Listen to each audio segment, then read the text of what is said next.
Oren Vale had never been good with directions, a fact his daughter Leora reminded him of at least twice a week. But tonight, stumbling through the labyrinthine corridors of the Galactic Council's orbital station, he realized his poor sense of direction might have just saved or doomed an entire diplomatic mission. He was only supposed to deliver Leora's forgotten tablet to the human delegation's quarters. His 9-year-old daughter had been selected as part of the Youth Cultural Exchange Program, an honor that had filled Oren with equal parts pride and terror. Humanity's first formal integration into the Galactic Council was already fraught with tension. The last thing they needed was a maintenance technician's kid causing problems. The corridor split into 3 identical passages, each marked with symbols Oren couldn't decipher despite the mandatory translation implant behind his ear. He chose the middle path, counting doors until he reached what he thought was Suite 47C. He pressed the entry chime. No answer. Checking his chrono, he saw it was late, past 2300 station time. Leora would be asleep by now. He'd just slip in, leave the tablet on her bunk, and get back to his shift. The door slid open at his touch, unlocked. What Oren saw inside made his blood freeze. The Velrathi ambassador, Kelmara, sat hunched in the corner of the room, her 4 arms wrapped around her chitinous torso. The proud diplomat who had addressed the council chambers just hours ago with such poise now trembled violently. Her mandibles clicked in rapid succession, a sound Oren's implant translated as sobbing. More shocking was what covered her, deep gashes across her carapace, leaking the silvery blood of her species. And standing over her, medical scanner in hand, was Ambassador Thex from the Corvian hegemony. "Please," Kelmara's voice rattled through her translator. "Please, no more!" Thex's scaled head snapped toward Oren. For a heartbeat, the 3 of them existed in frozen tableau. Then Thex's hand moved toward something at his belt. Every instinct screamed at Oren to run. He was nobody, a single father who fixed air recyclers and tried to make sure his kid ate vegetables. These were beings who negotiated the fates of star systems. But he'd seen that look before. 8 years ago, when Leora's mother had tried to hide the bruises, when she'd said, "Please, no more," in exactly that same broken tone. Oren didn't run. "Step away from her," he said, his voice steadier than his hands. Thex's translator rendered his response into something approximating laughter. "Human, you have made an unfortunate error.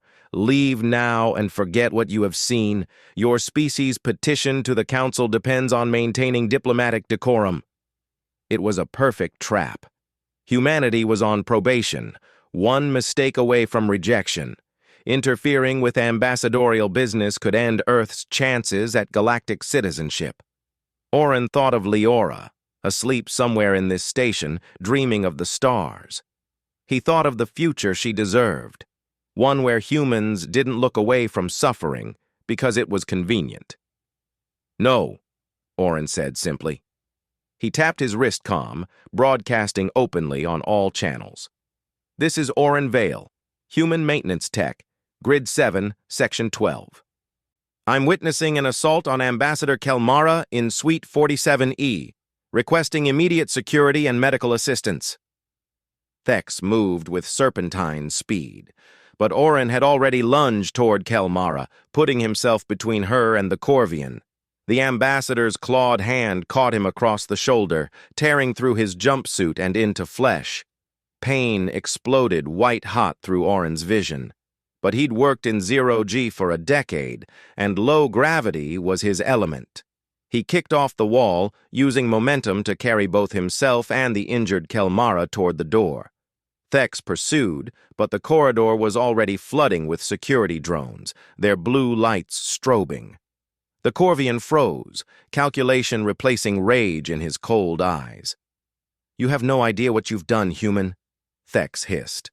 Maybe he didn't. But as medical teams rushed past to tend to Kelmara, as station security surrounded Thex, Oren felt something he hadn't experienced in years, certainty. The inquiry took 3 days. During that time, Orin learned things about galactic politics he'd never wanted to know. The Corvian hegemony held significant economic power.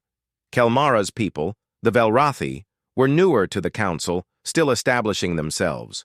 Thex had been encouraging her to support certain trade agreements through increasingly violent means. It happened more than anyone wanted to admit, Orin discovered. The strong preyed on the weak, even among the stars, and everyone looked away because it was easier than causing trouble. On the 3rd day, Orin was summoned before the council itself. He expected expulsion, maybe worse. Instead, he found Kelmara standing at the central podium, her carapace healing, but her presence commanding. The human Orin Vale represents what his species calls humanity, she addressed the assembled ambassadors. Not the biological designation, but a concept. The choice to act justly when injustice is easier. To protect the vulnerable regardless of personal cost. She turned her compound eyes toward Orin.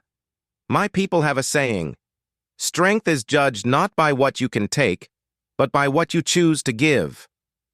This human gave everything, his safety, his species' political standing, to help someone he did not know, from a species he had no obligation to. The Velrathi ambassador's mandibles clicked in what Orin now recognized as determination. I propose humanity's full acceptance into the Galactic Council. Not despite this incident, but because of it. Let Orin Vale's actions remind us all what civilization truly means.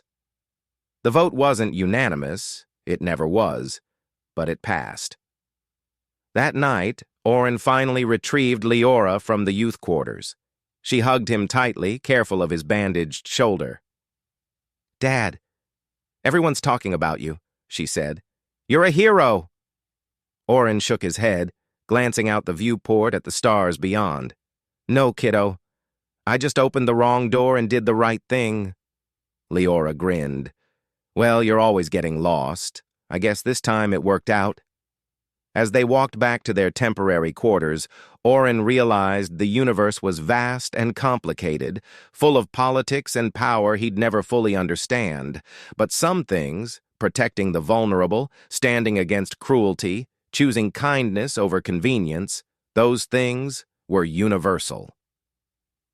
Even a single human father could change the galaxy, one opened door at a time.